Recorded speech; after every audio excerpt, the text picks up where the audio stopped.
Hi, Patrick. Good to meet you.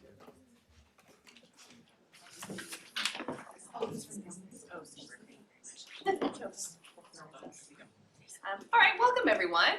This is panel 3 of what has been a fantastic day. I'm so pleased to invite you to hear papers about externalizing, outsourcing, and offshoring past and present colonialisms in Europe's borders. We'll be hearing from our speakers, all set up for you. I'm Dr. Jen Melvin. I'm a fellow in the Department of International Development. I'm really pleased to hear these papers and to support some discussion after the presentations. So we have a slightly different running order than you will have seen in the program. We're going to open with a paper from Klaas van Dijken, who will be speaking about the EU's desert dumps. And Klaas is the co-founder and director of the investigative newsroom Lighthouse Reports, which is an award-winning independent nonprofit. We'll take questions right away after your paper. Before moving on, just to facilitate transportation and movement that we need to do. We'll then be moving on to a paper from Nadine El-Enany from the University, Nadine El-Enany from the University of Kent, who's giving a paper called What is Rwanda? And then finally, we'll close out the session with a paper by Eva Połońska and Partick Kimunguyi, who are both based at the European Institute here at the university. And their paper is entitled Imperial Europe, the African Dimension of European Union Migration Policy. Now, a few housekeeping details. Very happy to welcome you all in the room, as well as our audience online. Ask you to turn off your phones, put them on silent if possible. This event is being recorded, so we're hoping to keep phone noises off the podcast recording. As usual, you'll have a chance to ask questions, so of course right after Klaas's paper, but then again after all of our papers are completed. If you are part of the online audience, you can submit your questions using the Q&A function at the bottom of your screen. Whether you're in the room or you're on the internet, please include your name and your affiliation before you ask your question. We will be moving directly into the film screen. There's no break between this session and the next, so I'll ask you to hang out and join us for the film right after the session. So I'll now open the floor to our first speaker, Klaas. It's all yours. Thank you very much. Thank you very much for the invitation and that I have the opportunity to present some of our work here, or mainly the latest work, what's now known as desert dumps. And when I say desert dumps, it means, or what we are investigating is that people from sub-Saharan African countries are being arrested and taken out of their homes by Northern African countries, and by these authorities then put in detention centers, driven in buses to the desert and left there without food and water.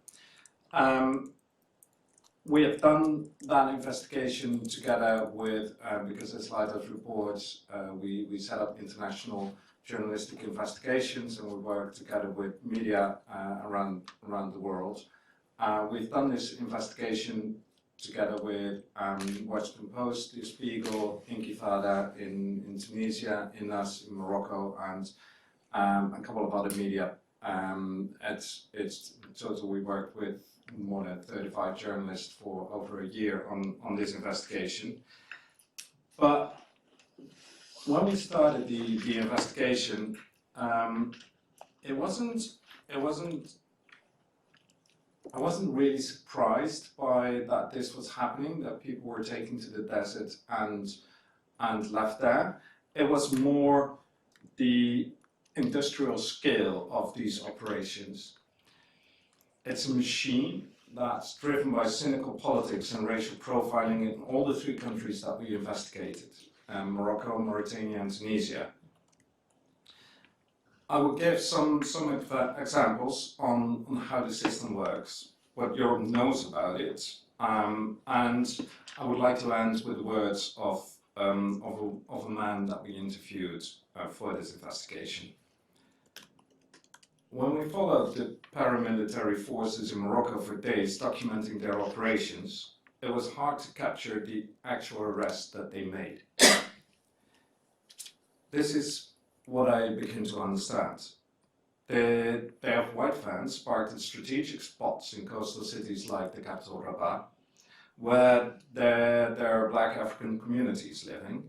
Plainclothes agents scout the street, and whenever they spot a black person, it doesn't matter if they're working in Morocco, they're a tourist or a refugee, they grab them and force them into a van. It's happening in seconds. It's like watching a kidnap gang.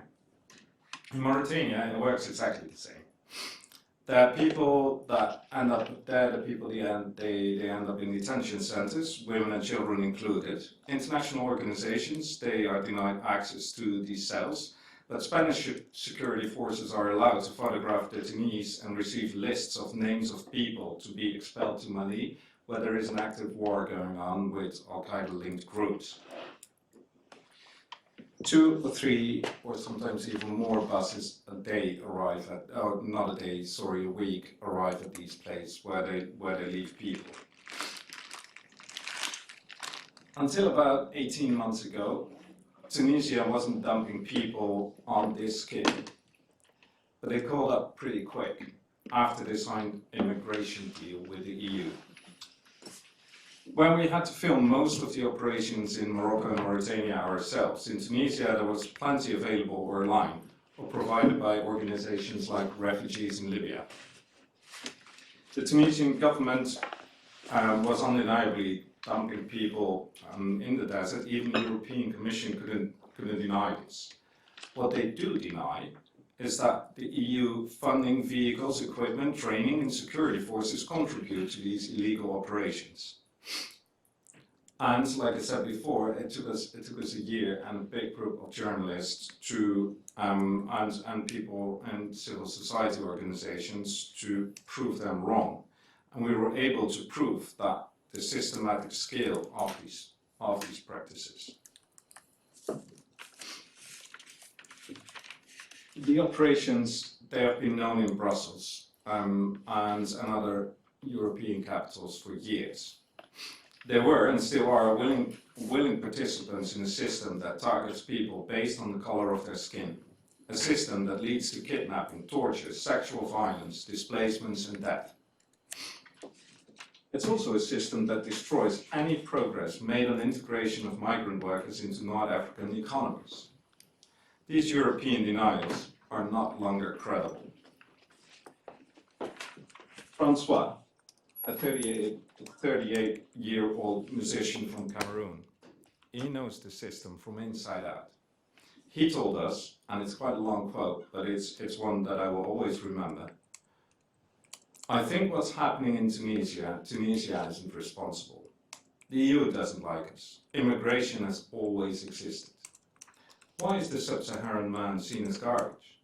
Europe doesn't want to do the dirty work itself. None of these diplomats have ever been to the desert. They've never been on a makeshift boat. Before mass expulsion started in Sfax, one of the places in Tunisia, there was only one boat. They received new boats, speedboats, given by the US. I didn't see any boats made in Tunisia. They were all donated by the EU. The reason? Fight illegal immigration. People are loaded on vehicles like cattle. They're tied up, then dumped at the border. Europe doesn't give a damn about African migrants. We don't represent anything for them. If there was an opportunity to create a gigantic border between Europe and Africa, they would have done it. The human being needs to walk. You can't prevent us from meeting our brothers. They are blocking the way things are supposed to be. After 10,000 years, there will be someone like me, someone who's not home, someone who's going somewhere. I don't forget where I'm coming from. I don't forget where I'm going. I've not walked the Europe territory with my feet, but I've touched it with my thoughts. As Africans, we must stick together, tighten our belts, and support each other. Thank you.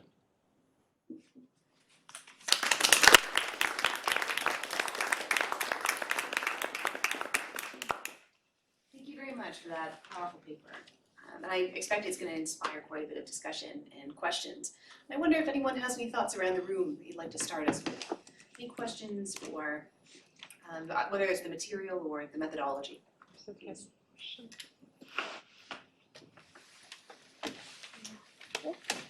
And please introduce yourself and your affiliation. Thank you. Sorry, sir? Please introduce your name and your affiliation. So, Janine Silga, Dublin City University. Thank you very much for your presentation. I think it's doesn't work. Oh, sorry about that. No.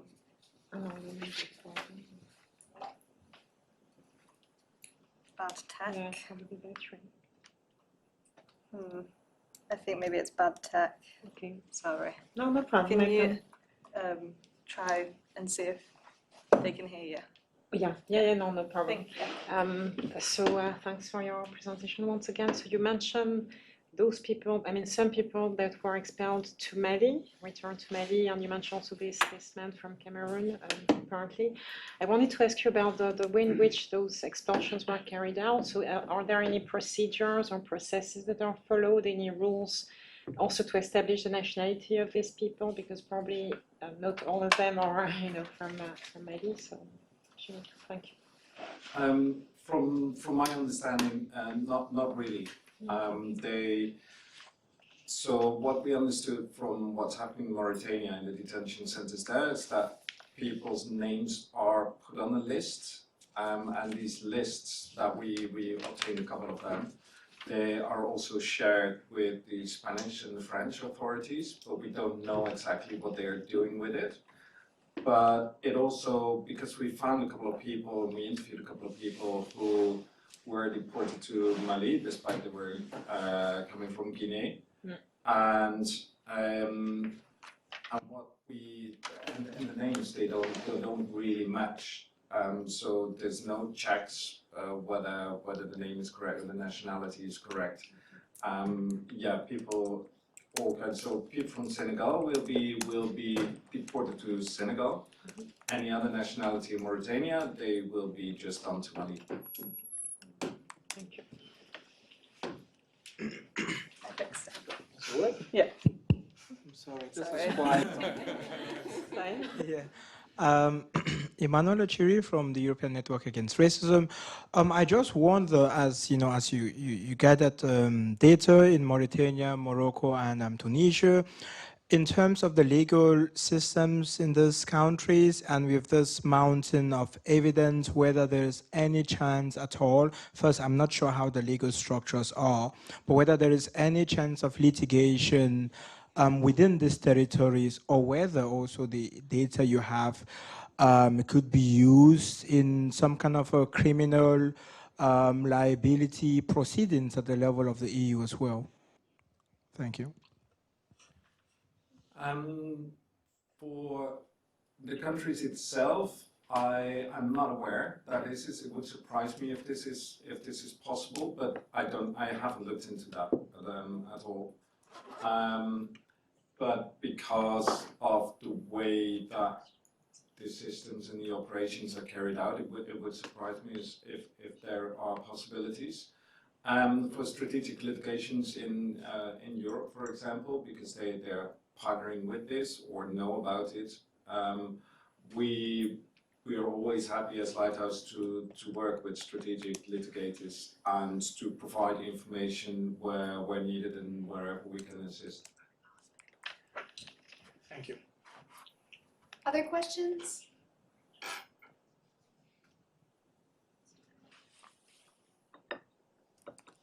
No? Any questions online? Okay, well, we can certainly have space for questions if you're able to stay a little bit longer after the next paper, maybe. We'll see if we can find some connections between our topics as well. All right, thank you very much. So we'll move on now to Nadine's paper, What is Rwanda? Thank you. You need to stand up if that's okay. What is Rwanda? So I began to think about the Rwanda policy as being about more than its constituent parts. When I heard the plan to detain and banish people seeking protection in the UK being repeatedly described by Prime Minister Rishi Sunak as being about fairness. How was Sunak getting away with describing a policy that targets and punishes one of the most vulnerable groups of people as fair? What was he appealing to or stoking up in the national consciousness, or indeed the collective unconscious, in order to garner support for the policy? Why did he cling to Rwanda as though it were a golden ticket to winning the next election? And what was driving the compulsion to get planes off the ground? How could the government's unprecedented breach of the rule of law in the form of the Safety of Rwanda Asylum and Immigration Act of 2024 be explained? So the policy's claim to moral righteousness rests on a vilification of the illegal migrant and the people smuggler, obviously in inverted quotations, each of those. The former is ostensibly jumping an imaginary queue, imaginary because there are no legal routes to asylum, no orderly queues, and the latter is to blame for deaths at sea, rather than UK and European countries whose laws and policies force people to make dangerous journeys in search of safety. So the figures of the illegal migrant and the people smuggler are thus made to hold up a good-bad binary, wherein Britain is constructed as a benign, legitimately bordered sovereign nation state, and the illegal migrant is the illegitimate intruder who must be punished and banished. So the excision or splitting of the bad from the rest of good society is a basic feature of any penal narrative. It relies on a simplified and distorted version of reality and rests on the fantasy of being able to purify society by ridding it of its bad elements. At the same time, it enables the dominant society's disavowal of its responsibility for violence that is past and also in the present. If we understand Britain in its proper historical context, as a nation built on slavery and colonial extraction, then it can't be said to be a legitimately bordered sovereign nation state, but as a place over which those with histories of colonization have a legitimate claim. In this light, the so-called illegal migrant becomes part of a history of anti-colonial resistance, part of a collective with a legitimate claim to access to what was stolen in the course of colonial conquest. At heart, the persecution intrinsic to the Rwanda policy is indicative of Britain's denial of its brutal and violent history and present. Psychoanalytical theories of splitting can help us to understand how racial state violence, such as that perpetrated by the Rwanda policy, is enabled and enacted while being justified as fair and presented as morally righteous, and indeed show us how we might move beyond a politics of cruelty towards one based on justice, reparation, empathy, and solidarity. So it's certainly the case that Rwanda has been dressed up as a solution. But what is Rwanda? Rwanda is no longer a country.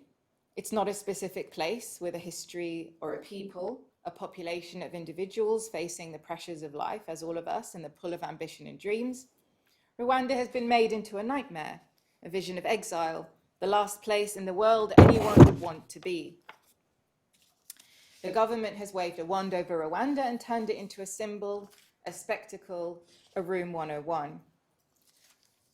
Of course, there are real crises to which we need solutions, suffered by this population in Britain: housing, cost of living, health, welfare, ecological. But the government has only smoke and mirrors to offer, and the Rwanda policy becomes an empty promise to control Britain's borders by targeting vulnerable people for detention and banishment. And we know, of course, that the policy is dressed up as a solution. It's inspired, of course, by Australia's infamous and deadly Pacific solution, which entailed the offshore imprisonment and torture of refugees, and where the now familiar slogan, "Stop the Boats," originates. The so-called problem addressed by the Rwanda plan is one created by its architects. British and European countries colonized the places from which the vast majority of asylum seekers come. They extracted their natural resources, they murdered, enslaved, and exploited their people. They waged neo-colonial wars and imposed catastrophic debt and structural adjustment programs. For decades, these same countries have abolished safe and legal routes for asylum seekers, imposed visa requirements on the countries they are fleeing, introducing carriers' liability sanctions, and forcing people to travel irregularly via dangerous routes. So the Rwanda policy is not a solution, but a spectacle of cruelty that distracts from and deepens the structural violence that undergirds our world. And it casts Rwanda as being a hellish outpost, a frightful, irredeemable prospect with which to terrorize refugees. And this, of course, is in the vein of an age-old colonial racial imaginary in which swathes of countries and people were deemed savages for the purpose of justifying subjugation and conquest. And of course, this isn't to say that Rwanda is a safe country for the purpose of returning refugees. It is to say that the assignation of a Black African country with a history of European colonialism as a place synonymous with punishment and exile fuels the colonial discourse and violence at the policy's core. It feeds the racialized binary of civilized and barbarous that was propagated by colonial forces with catastrophic and lasting consequences. When we locate the source of the Rwanda policy in Britain, it enables us to see that Britain is an unsafe country. Not only is it the maker of a policy that targets and harms vulnerable people, it is a space in which the violent legacies of colonialism continue to reverberate, whether in the form of the 2017 Grenfell Tower fire, the disproportionate deaths of Black people in police custody, or the neo-colonial wars it wages abroad. In November 2023, the UK Supreme Court ruled that the Rwanda policy is unlawful. Refugees sent to Rwanda might be returned to countries where they would face a risk of persecution. So if the UK were to remove people to Rwanda, then it would be in breach of its international and domestic legal obligations not to return people to places where they face a risk of persecution, torture, or inhuman or degrading treatment.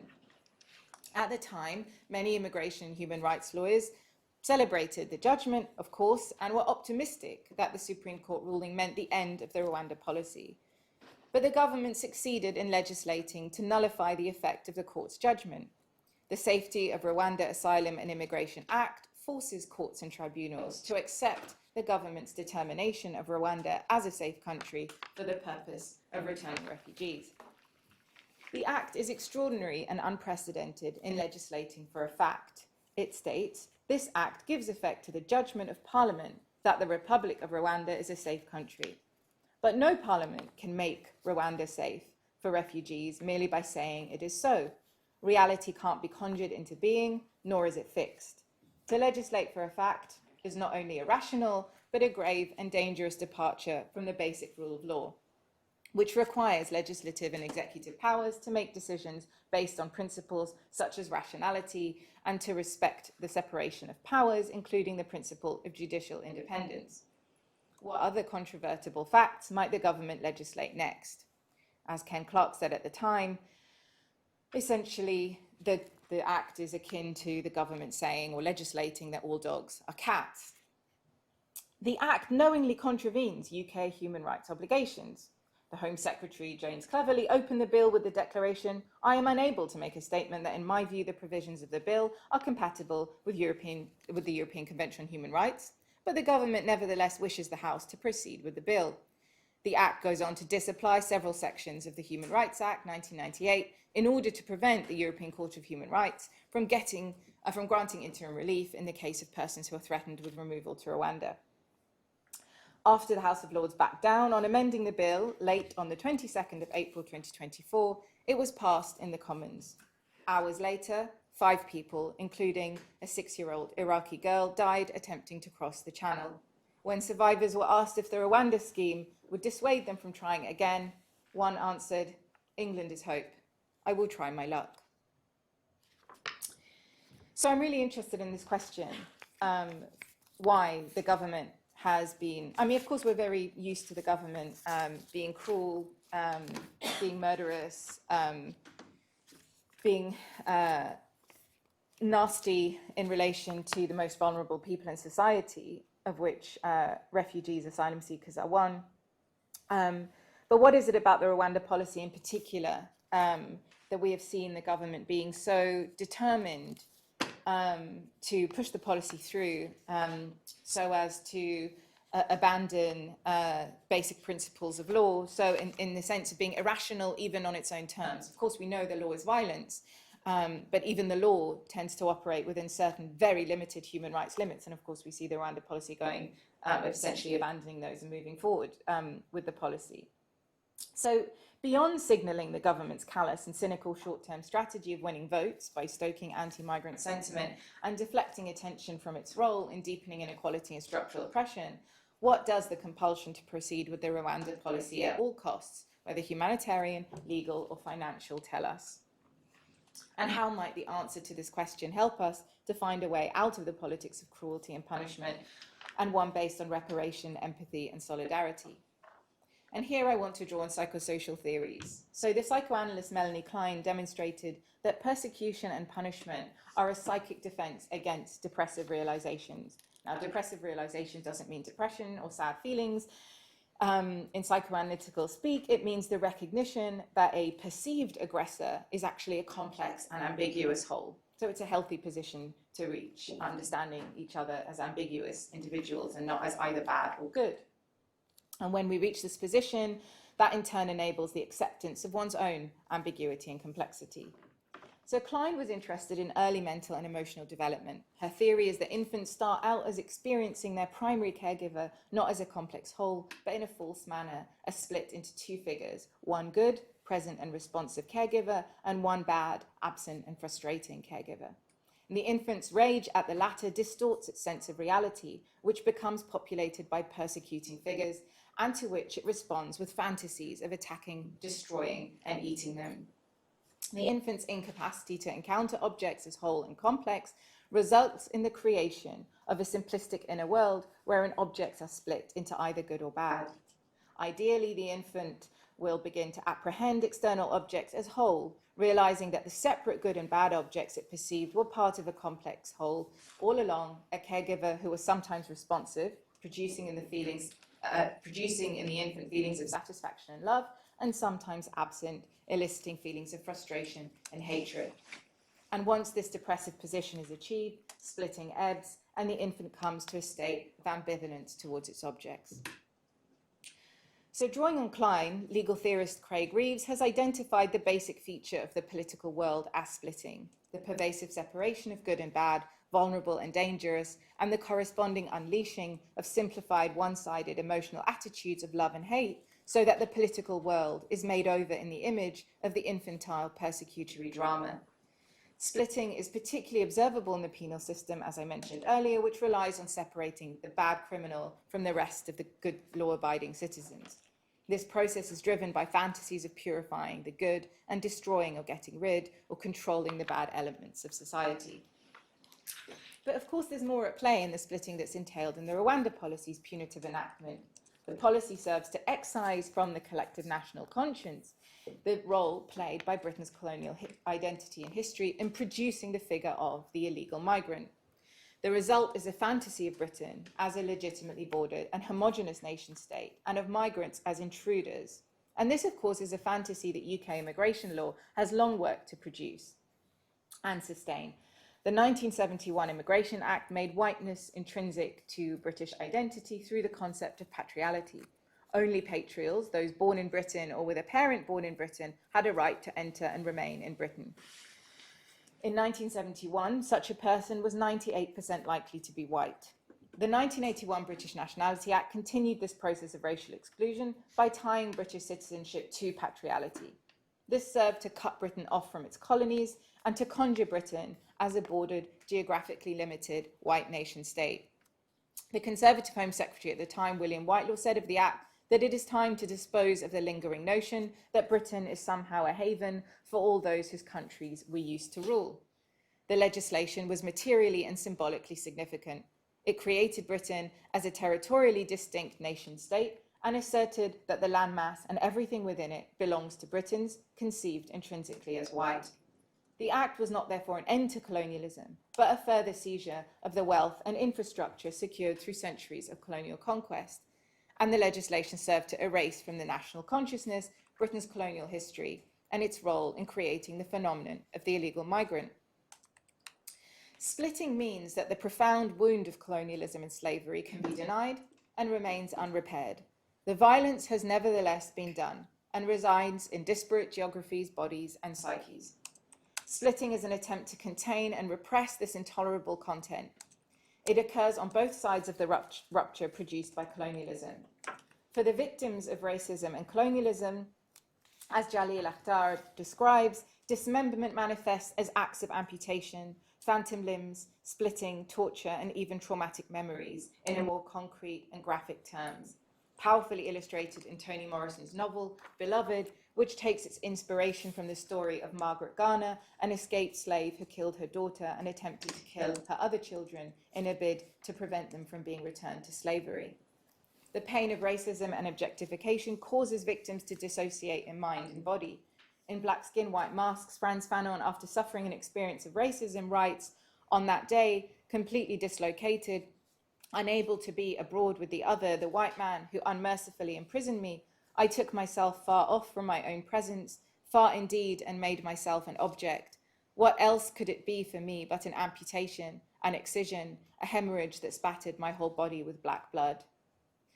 For the colonizer, splitting allows for violent and painful history and memory to be severed and projection into a bad other, such as the illegal migrant and the people smuggler.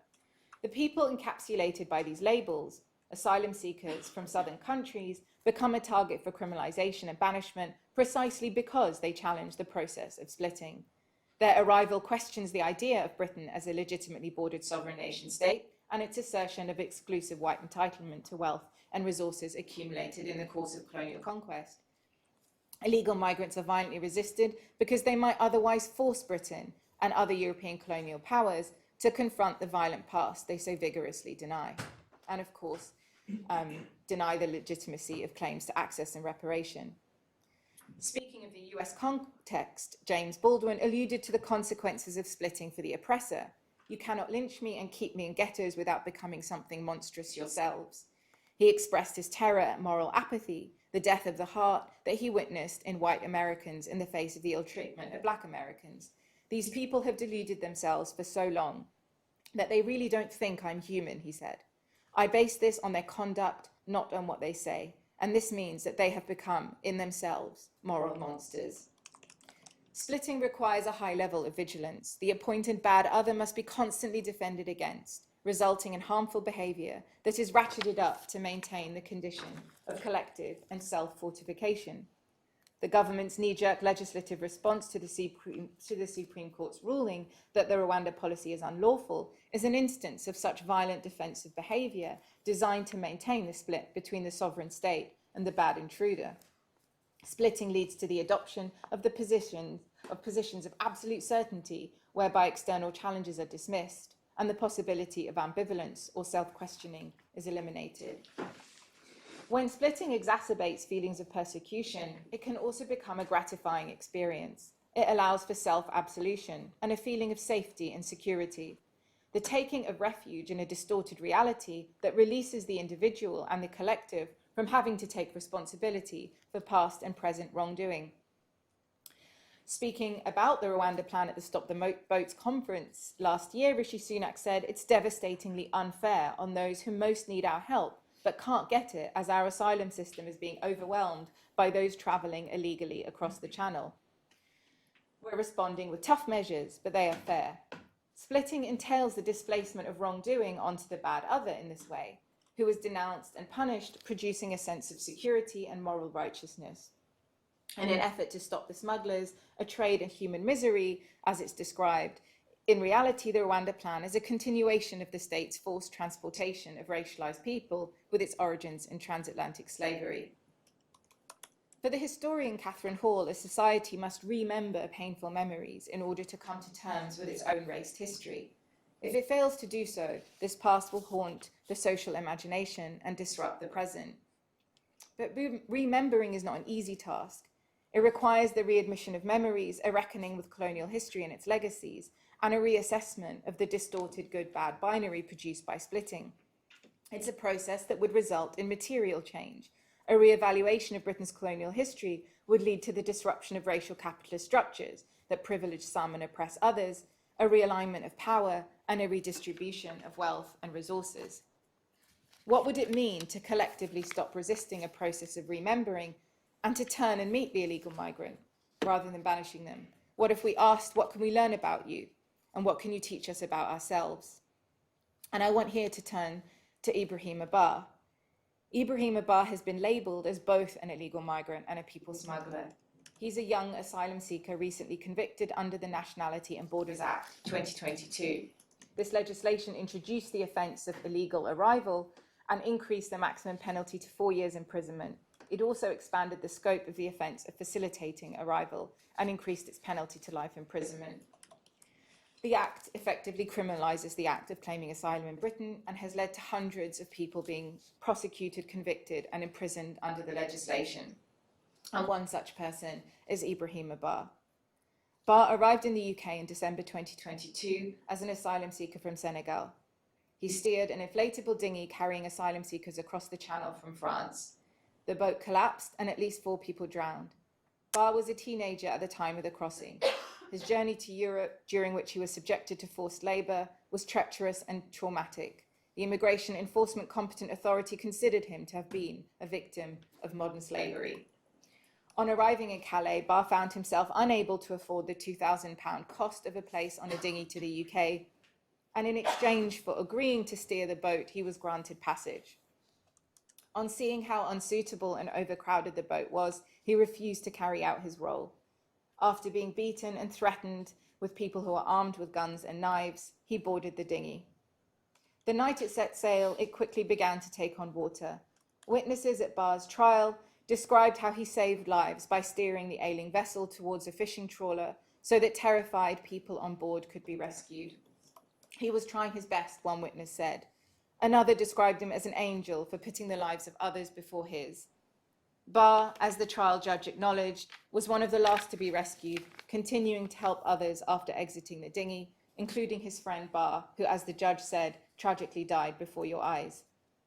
Though the judge described Bar's journey to the UK as suffering on top of suffering and the disaster as a tragedy for Bar, he was convicted of 4 counts of gross negligence manslaughter and 1 of facilitating a breach of immigration law and sentenced to 9 years and 6 months in prison. Bar's sister describes her little brother as gentle, kind and respectful. She says he is full of love for his family and always wanting to take care of them.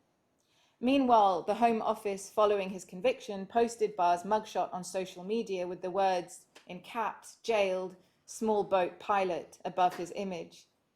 In this picture, Bar looks like the vulnerable, traumatized teenager he is, sitting at odds with the government's crude vilification of him. Bar's criminalisation and the Home Office's obscene celebration are manifestations of splitting. In being labelled an illegal migrant and a people smuggler, Bar is turned into a one-dimensional dangerous figure, capable only of being maligned and punished. Lost in the process of his vilification is Ibrahim Bar, the whole person, the grieving person, the victim of trauma and injustice, the young person full of selflessness, compassion, strength, and a desire and capacity to help others. Lost is the opportunity to welcome Bar in, to realise his vulnerability and suffering, and our place in its making. Like the vast majority of those who seek asylum in Britain, Bar comes from a country scarred by colonialism. Lost is the opportunities to stop the violence that is required to maintain a distorted reality in which Britain absolves itself of responsibility for past and ongoing harm, and to recognise Bar as being part of a collective and a long history of anti-colonial resistance. Like the criminalisation and imprisonment of asylum seekers, the policy of banishment to Rwanda is another instance of the catastrophic implications of the armoured defence entailed in splitting. The more distance we place between an us and a bad other, the more unfamiliar and frightening they become, and the more a society is able to engage in cruel and dehumanising practices, and to believe at the same time that it is acting morally. Proximity and intimacy with the illegal migrant and the people smuggler, people like Bar, prevents them from being able to be imbued with fear and hatred alone. Their humanity is clear, their complexity apparent, as is the cruelty and oppression in the legislation that targets them. The distorted reality produced by splitting collapses, allowing us to encounter migrants as people we admire and respect, as both victims of structural violence and as agentic people resisting their oppression, people with whom we can connect and organise in solidarity with and hold much in common. Thank you.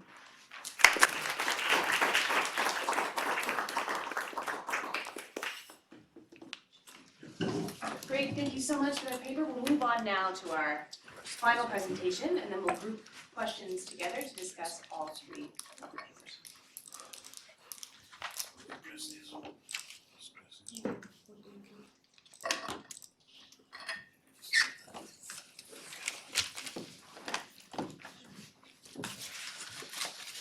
Hello, everyone. Thank you very much for listening to us. I just want to respond to Janine, Emmanuel, Klaas. I just want to say that the EU is a benevolent actor. It's the largest donor of development aid, the promoter of multilateral trade, the promoter of multilateral systems of rules and good governance internationally. And the rule of law. And the rule of law as well. But after listening to you, and after this research actually, this is actually what brought me in. Now, those are the words that I was doing when I was teaching in Australia at some point, telling students how good the European Union was. But then we had some discussions with Eva and then had a lot of collision into it, and then just got to the idea, or I got the idea that the EU is actually just an imperial actor. And this is what we're actually going to talk about today. So I'll do the more general stuff, a bit of definition of imperialism according to how we conceive it, or how Kwame Nkrumah did, and then also begin partly on the side of the externalized border of the European Union, the southern border of the European Union. Okay.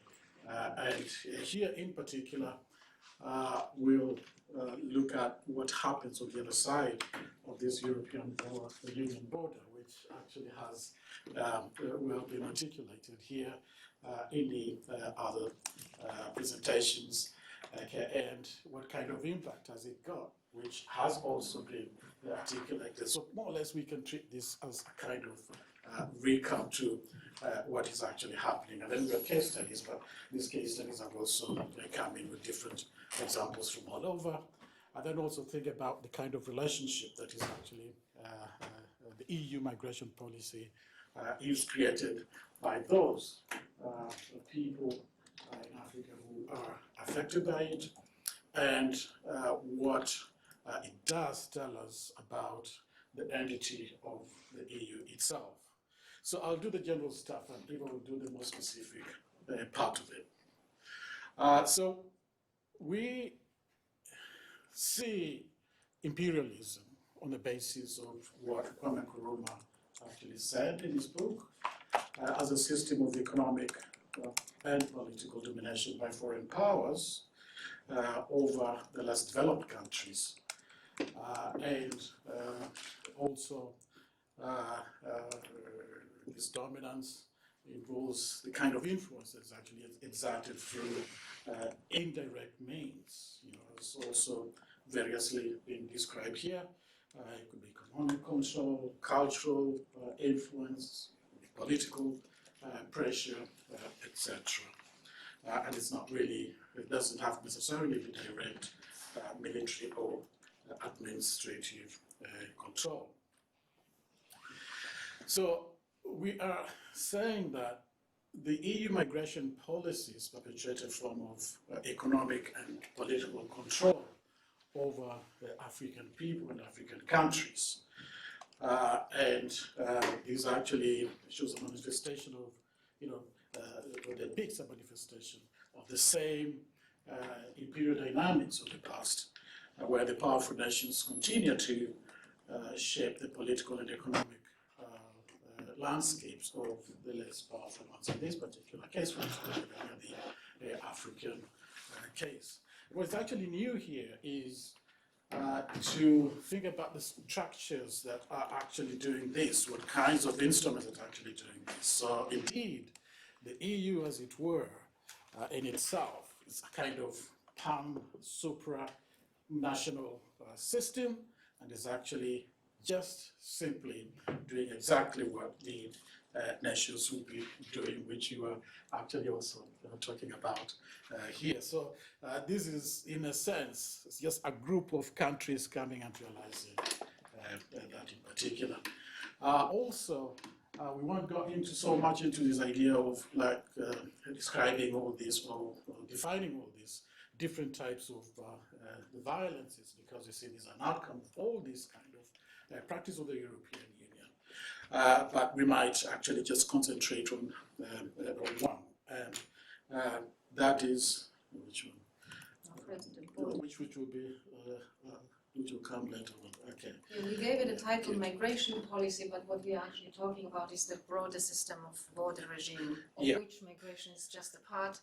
And what interests us is this border regime that plays out at national level, EU level, here and there and everywhere, in material and structural arrangements, and also in non-material arrangements. So we are looking in our research and at lots of those things. We are still in a mess a little bit, so we need your help.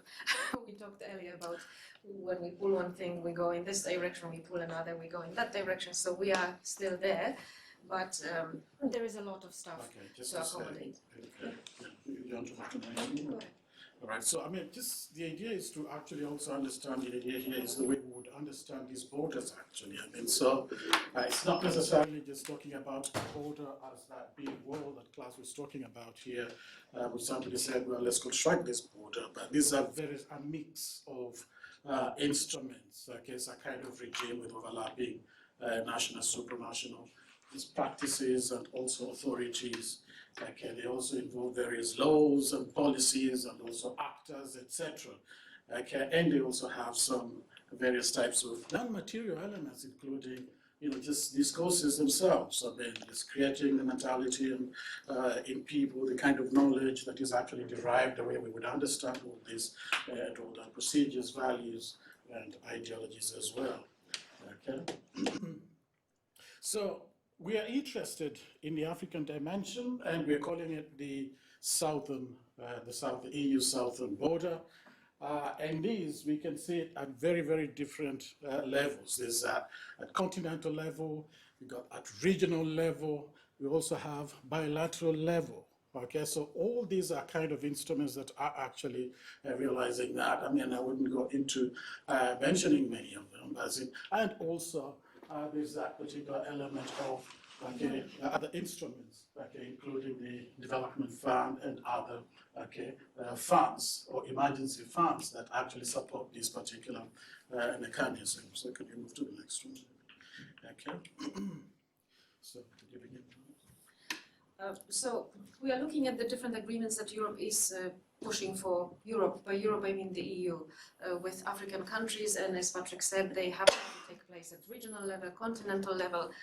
I know Sophie is doing discourse analysis of such agreements, and I would caution, because there's lots of good words and good wording in them. So, for example, the EU talks about human rights in them, well-being of migrants, or capacity building, migration and development, protection of refugees. These are all nicely packaged ideas and objectives, but from what we will say in a minute, none of this is actually happening on the ground, and what Klaas is gone.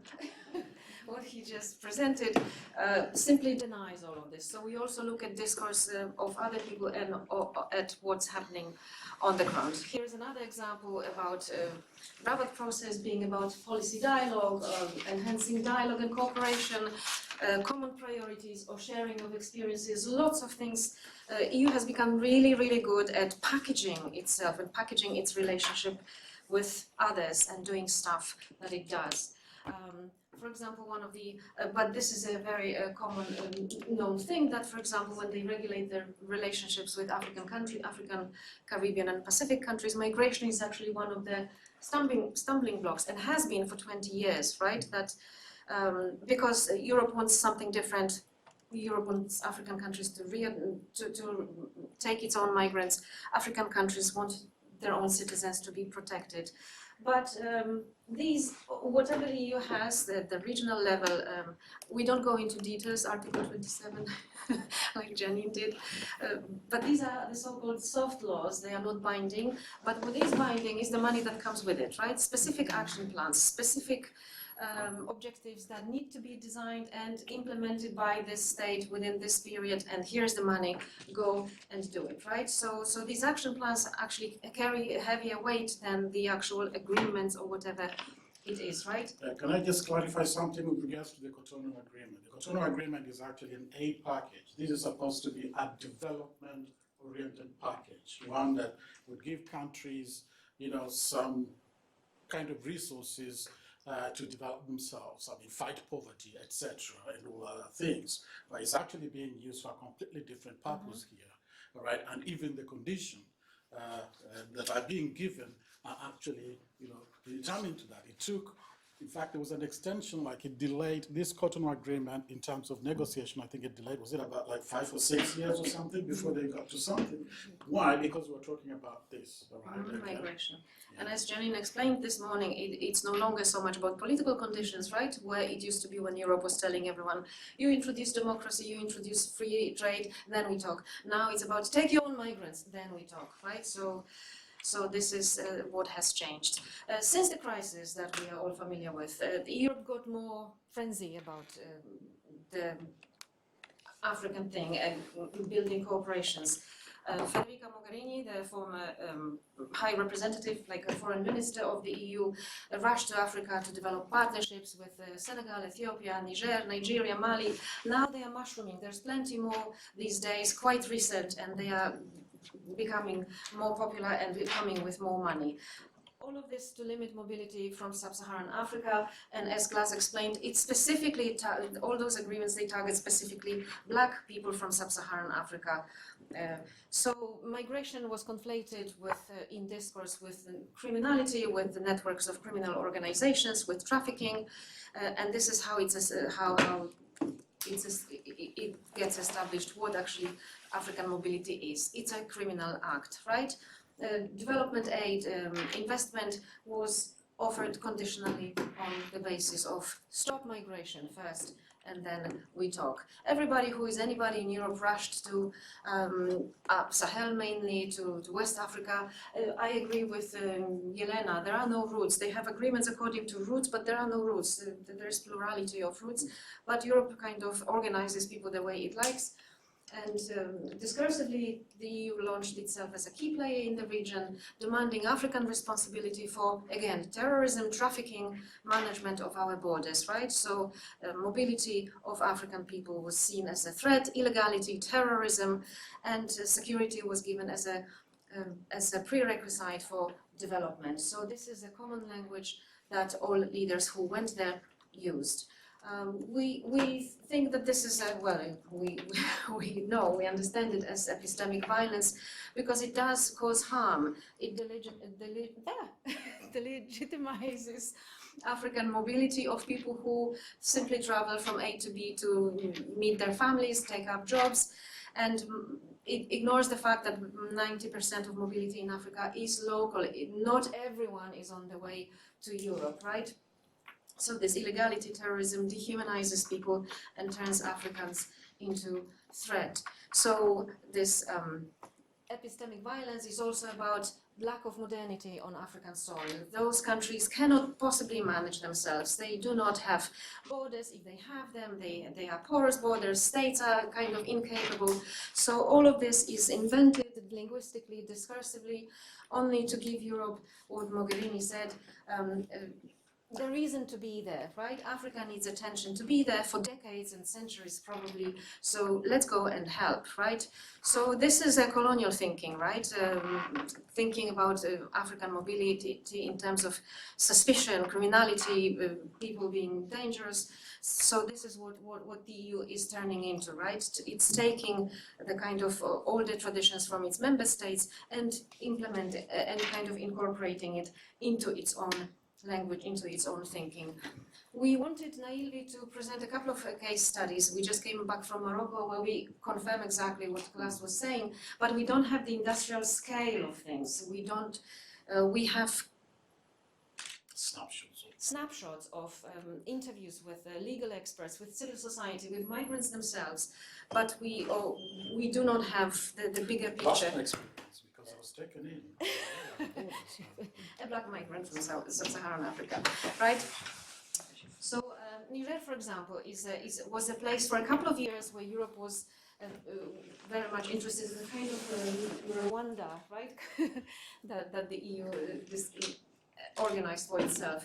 When with one EU diplomat is even stating that Niger is now our new southern border. It's very easy for Europeans to kind of see themselves that it's our border, it's our land. We are there to manage what we need to manage. They twisted the arm of Nigerian parliament to introduce the law that criminalized migration and banned people traveling north of the city called Agadez, because after that it's only a desert, and that means you're going towards Europe.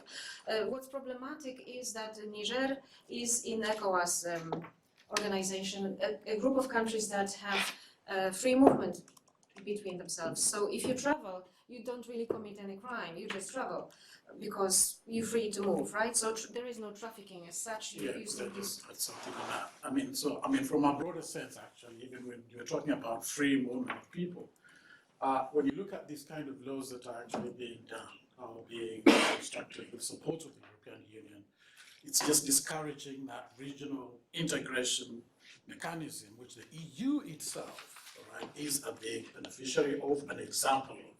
So in Africa, it's really discouraging. While for itself, it's actually strengthening its borders. So therefore, this is actually kind of double-edged. And also the idea of telling other people what laws to pass through their parliaments. That's problematic, right?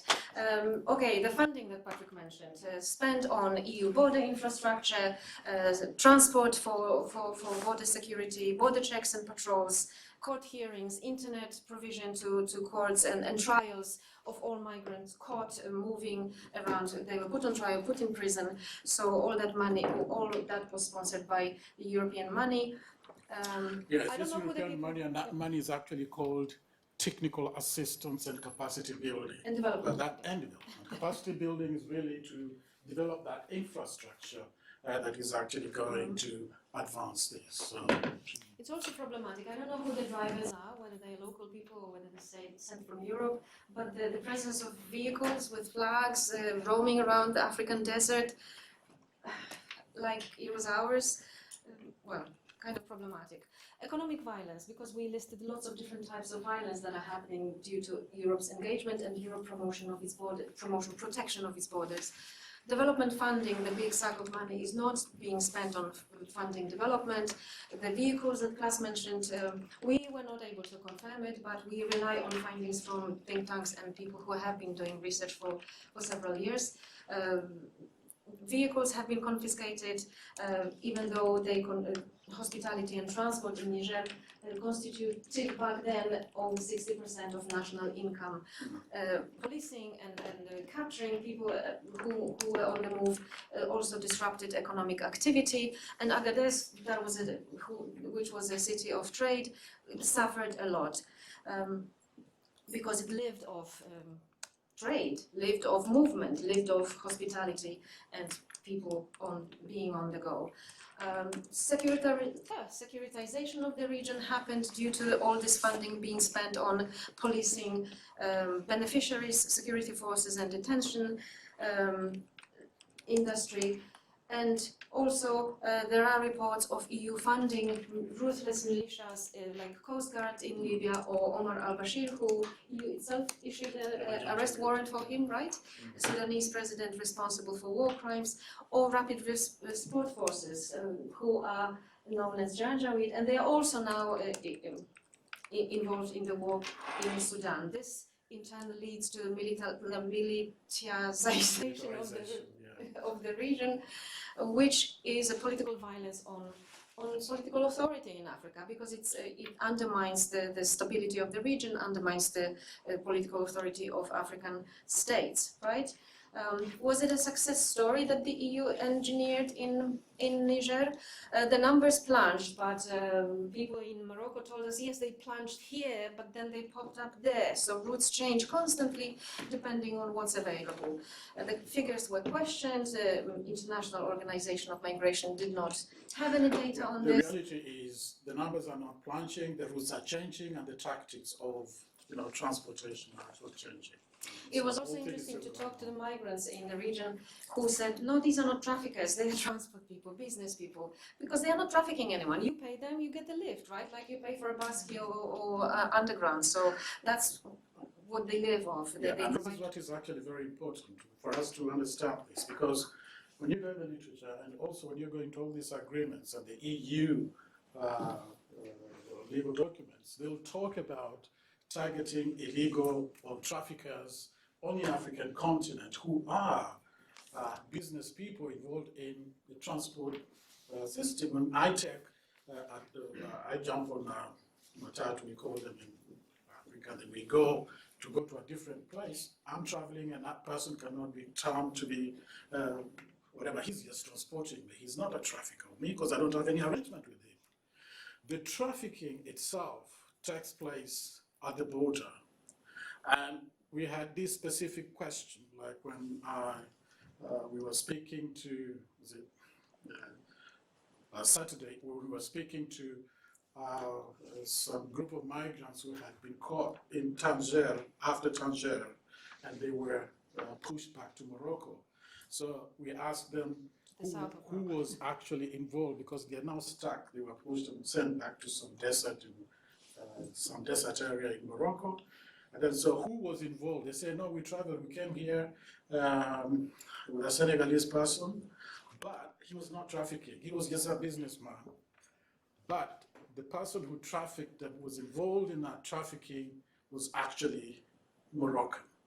So whatever the case, whatever that is actually happening here is not really to go to sub-Saharan Africa, to the desert, to do all these things, like the kinds of things that Frontex is doing, but really it's to target, probably if they want to, there at that border in order to traffic the traffickers, in order to tackle the traffickers, and also probably tackle the root causes. And also all this trafficking involves local police people, plus European police people. Yeah. I wanted Magda to be here, she's doing a lot of research in Libya, and she says they are constantly in cooperation with people in Sicily. They even discuss numbers, how many people can they smuggle, whether it should be women, it should be children. So these are the things that are not happening in Africa by Africans themselves. These are things that are in cooperation across the sea, and even with participation of security forces, well, of nation states. So I need to rush, right? I wanted to say a few things about African priorities that are, 3 minutes, that are always ignored in those talks. Africans want to address the root causes of migration so they could take care of themselves, of their own development. And this is not really happening, right? They also want to protect people who are on the way, because people who go to Europe, they are a source of significant income, and this is not something that they are getting from Europe. Last year, a coup in Niger happened, and one of the first things they did was to revoke the anti-EU migration law, because, well, they didn't take into account the interest of the people of Niger, right? And all the convictions, all the people who were sent to prison, they were supposed to be erased when the new military junta, I don't know how you pronounce it, came to power. So this is now in reverse. What we also found out in the meantime, that migration is part of the bigger context, right? Niger is one of the richest countries in Africa, yet it's one of the poorest countries in Africa. It facilitates other people's development through its export of uranium, oil, and, for example, in Europe, 25% of uranium for our Euratom integration comes from Niger. Yet 90% of those mines in Niger are owned by French companies. And between 80 and 90 people of Niger will go without electricity, so development is not happening. And even if you're not madly in love with the capitalism, you cannot even pursue any other activities because electricity I always say be they could possible. never even construct a prototype so that they could even Yeah, so say, well, we're trying to yeah, do there is something. more. It happens to be revealed, or if you do your homework on your own, that Niger is also tied with a monetary union with Europe, not just France that established it when it gave independence, but also with the euro. Other policies such as security, defense, foreign policy, that they were also dictated from Paris. And because it's not about economic independence that Niger got, or any independence, to be honest, I'm guessing that some of the reasons for migration could be generated by what's happening all around it in its economy, right? So it seems like Europeans are generating this migration with one hand, and with another they are containing it. So it's like a constant movement leading to nowhere, right? So, and there's this development aid that for 70 years has not transferred any infrastructure, skills, know-how, technology to Niger, so it could take care of its own development, give jobs to people, or keep them busy so they would not travel to Europe. So, and then we're also looking at Morocco and Tunisia, where EU is signing agreements, recruiting simply African states to do the policing of its own borders. Everyone we spoke to in Morocco, they are for them it's quite obvious that EU border has relocated to Morocco, and the entire state of Morocco is European border at this point. The task is to intercept and processing asylum claims, data collection. At the same time, Frontex has expanded and set up shop in over eight countries now in Africa. This is really hard to imagine that we would accept someone in Europe, like let's say Vladimir. What's this guy from Russia? What's his name? Putin, for example. If he wanted to collect any intelligence about who's crossing the English Channel, or indeed who travels between London and Manchester, right? But for Europeans, it's quite easy to say we will be there to collect information. And also, there are talks with Senegal and Mauritania about physically sending Frontex officers onto the African land to stay at the border and check people's visas and reject them. So coming back to the definition, we are not ethnographers, so there is a little bit of people in this research, and we don't quite know how to handle, because we are trained in politics, international relations, Partick is international law now, so we are good with systems, documents, and people scare us.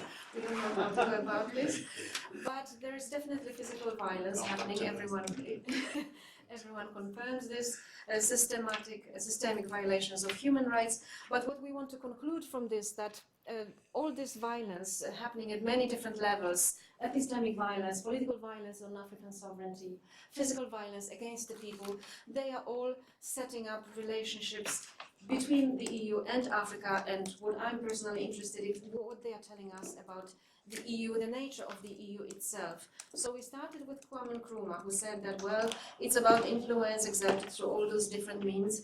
But I'm thinking there's physical presence now. There is managing other people's affairs, other people's policies, other people's laws, other people's land.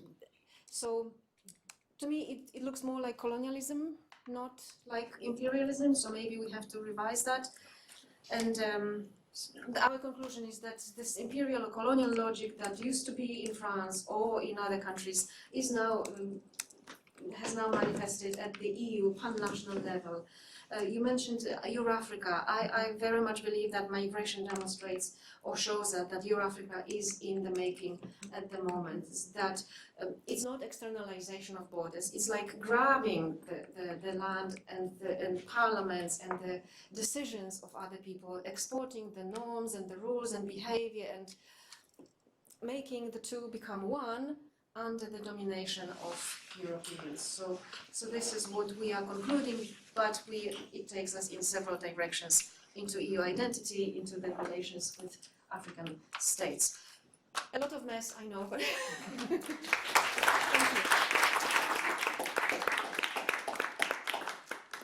Great, thank you so much for those powerful papers, and thank you for speaking at rapid speed so we could hear as much as possible.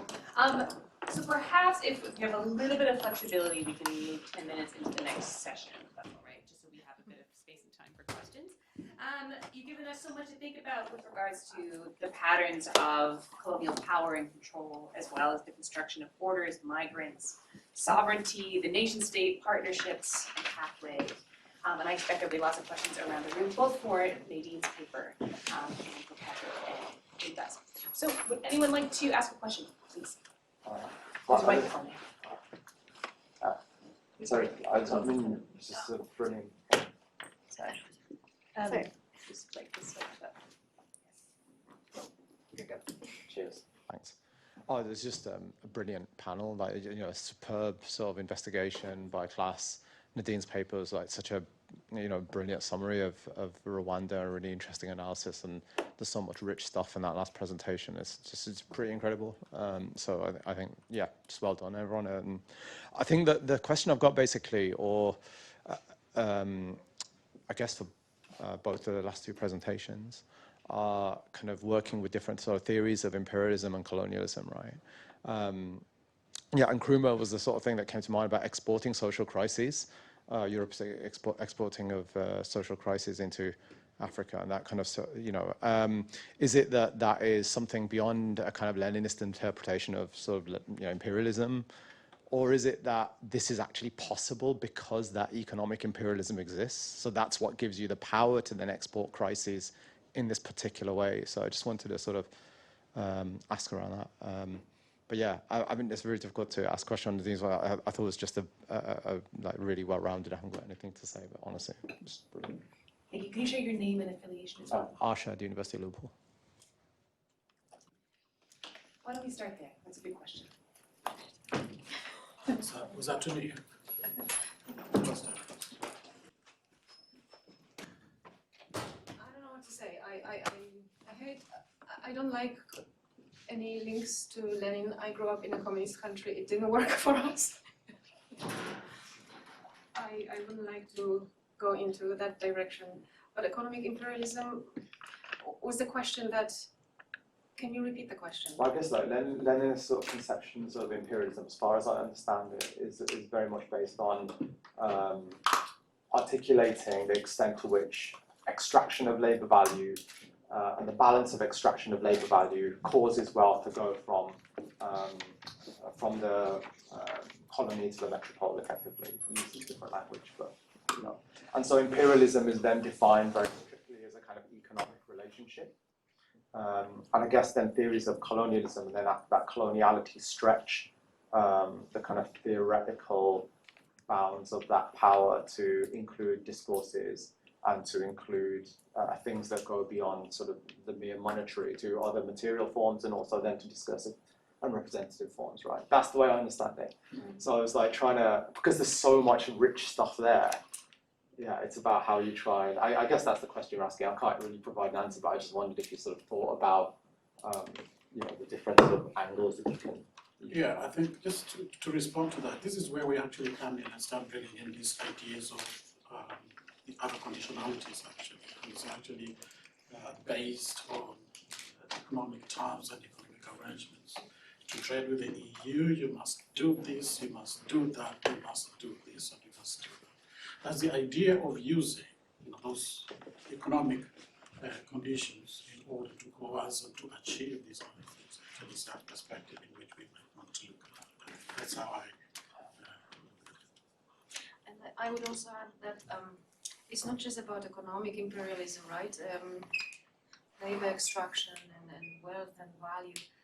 Lenin was a white man talking about white men. And there is some other elements in this relationship here, right? I very much like the Tarsi's definition of the border, because I'm thinking once it's published, we're going to use it to kind of help us work out theoretically those relationships, right? You based your border definition on the security, which I imagine includes violence, right? And white supremacy and coloniality. These are the things that Lenin did not mention, right? He did not have them in mind.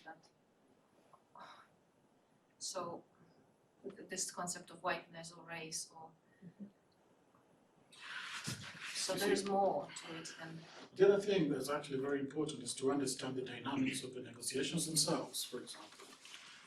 Because you see, we cannot just look at it from that economic perspective alone. The politics and the dynamics and even the relationships between these groups. You have some certain African leaders who consider themselves, for example, to be French. They sat in French parliaments, etc., and all that kind of thing, because you see, Africa itself, there were these perpetrators. So there's a kind of big chain and many other strands of it that go ahead and create this dominance, issues of culture as well, and all that kind of thing. You know, when you go insisting, or when these countries, so I'm not you, these countries go insisting on the idea of, say, for example, I mean, the politics, good governance, rule of law, democracy. Boris Johnson was also there promoting, you know, democracy. You know, and that's actually, you know, it's actually laughable, because you see, that's what is expected, that's what is actually done. But with it comes with some money around it. There's that package, you know. So that's how we tie this idea of imperialism to the whole thing. Great, No, after you. Yeah. Try to use the microphone this time.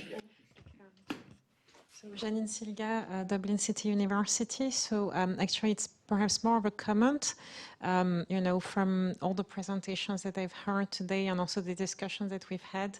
I think that there is a lot of, there is a psychological dimension to this migration crisis, which goes far beyond, I think, what we can observe materially speaking. So I mean, this morning, Emmanuel started speaking about split identities in the sense of, fragmented identities, so schizophrenia. So Eva, then you mentioned the psychopath side of this policy. Nadine, you spoke about splitting, so how, it's perhaps infantilizing as well. It's because we are supposed to move out of this stage, actually, which it doesn't seem possible. So there is also, you also mentioned a form of gaslighting, so manipulation, you know, when Rishi Sunak mentioned that this is all out of fairness. So basically, yes, asylum seekers are not being fair to, those who are crossing the channel are not being fair to the others. So I was thinking about this idea of when you are doing family therapy, usually there is always this one person within the family which is, let's say, the scapegoat of the family, which concentrates upon it, upon them, let's say, all the bad qualities of the family. But actually, this is a system. This is a relation. This is a relational, let's say, form of therapy, meaning that if one person within the family has an issue, all the other members of the family have an issue. So here we're seeing a lot of projection from the European Union and from European countries, perhaps some more than others. So this would have probably to be also disentangled on how, you know, all this works as part of a relationship which is hierarchical. And I think that the reason why it may be important to talk about racism, I know that Martina, you were asking about this focus on race and perhaps racism and what it could mean. And I think that what it may bring to the conversation is this whole psychological dimension, which we can't always explain. So you said that also, Patrick, in terms of the material reality. So is this always about economic exploitation? So why do we keep doing that while knowing very well that, you know, it's not working for no one probably within the family, but yet we would have to accept that we are part of a family. And this is perhaps where this notion of projection and building such a strong, so this is in terms of, psychology, this would be perhaps a strategy of resistance. You know, you push it as far as you can from the part of the EU, so as not to address who you are within this relationship in a full sense. So this was just really a comment that was stemming from all the discussions that we've had so far. I'd be interested to know what you're thinking about that. Thank you very much. Take a very, any brief responses to that before we take another question? Only that I think, yeah, it's a really interesting, I personally am sort of curious about the psychology that perpetuates the kind of structural racism and violence that so preoccupies me. And I think that what I could see, after I wrote a book about structural violence and law's role in producing that, I kind of thought, well, there won't be anything else to say for me. I can't. But of course, the government keeps coming up with like new spectacles of cruelty, like more violent means. And actually, I thought, I don't think that it's explained enough when you have that really clear. It was the way in which that soundbite of this policy is about fairness was constantly repeated with no follow-up. So you just have a soundbite, it's fair. And then the news bulletin would move on with this soundbite from Rishi Sunak. And I think it did feel incumbent on me to explain this, because I suppose I did feel like I was going mad to see a policy that was so cruel and violent being described as fair, and that being accepted by the population. And I don't mean that on a conscious level. I don't mean people like, yes, it's fair. I mean, how is the government getting away with this unquestioning line that this is about fairness and moral superiority? And just to be clear, I'm not interested in Rishi Sunak's psychology. I'm not interested in, I think that it is purely cynical. But what it's doing in furthering structural violence and how it's legitimizing it, I think that is appealing to something in the collective unconscious which connects to this denial of the violence of colonialism. And that is why the denial of it is so vicious. We will not apologize. In fact, it was good. In the face of evidence so to the contrary. Like, this is a reaction against the resistance, as you said, to acknowledging something which has violent consequences. So I'm not interested in it in just an abstract, psychological level. I'm interested in how it then feeds the legitimization of an unforgivable violence that is happening. And I think, and so for me, it's worth looking into or asking, because I want to believe that it's possible to shift this in some way, to change this, to have movement. And I don't think it's really possible without thinking in the terms of, what is it that is being appealed to when such horrific violence is presented to and accepted as being fair and moral. I'm conscious of time, so I know we have a question here. Are there any other, I don't want to ignore this side of the room. Any other questions on this side? Okay, so we'll take your question as the last one, and then I'll have a little final word for our panelists, please. Okay, thank you. I'm again Emmanuel Chiri from ENAR, and I really just want to come back to the point which I think Ashad made earlier, and it was really about, sometimes I wonder, and this is really just food for thought, whether in our analysis we look at race, we look at capitalism, and we look at imperialism as almost three separate forms, and rather whether it is not useful in a sense to look at it from the point of view of racial capitalism, in the sense that if we look at imperialism, as described, for example, by Rosa Luxemburg, as the extraction of profit from certain bodies, and you have to dehumanize these bodies to be able to extract profit from them in a certain kind of way, that therefore justifying enslavement and justifying colonialism, then we can also, I think, in this same regard, view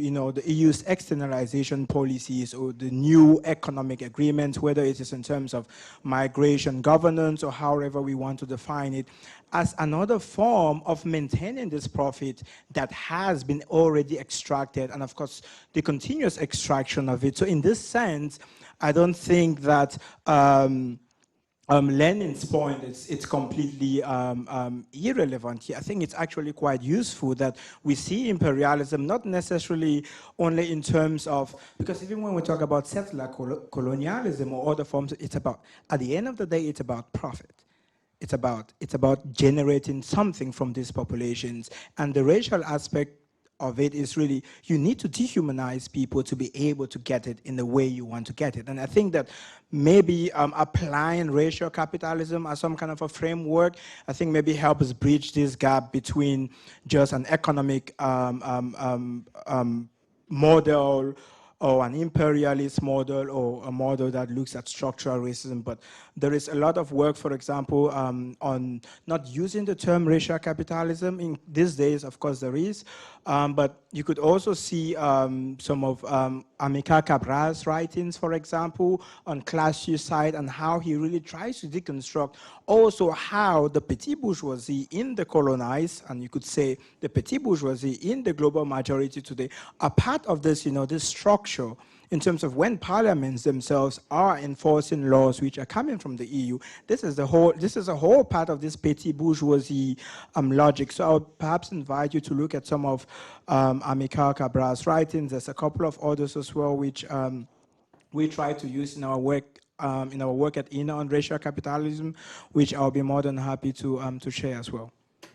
Thank you. I think this is what I wanted to respond in response to Ashad's questions. So thank you. Yes, the combination of capitalism, race.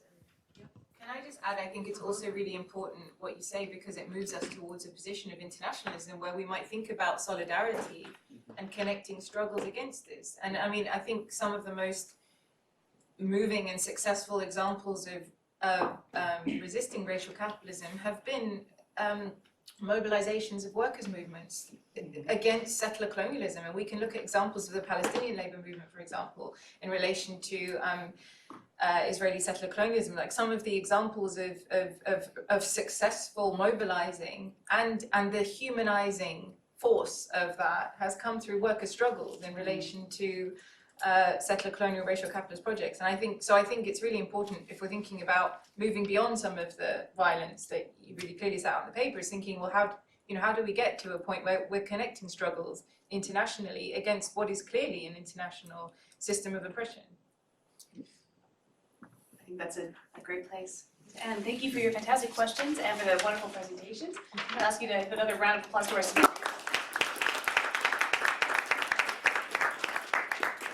And then we'll be moving on very quickly to the next session. There is no break, although I'm sure if you need to speak up and come back, that's fine.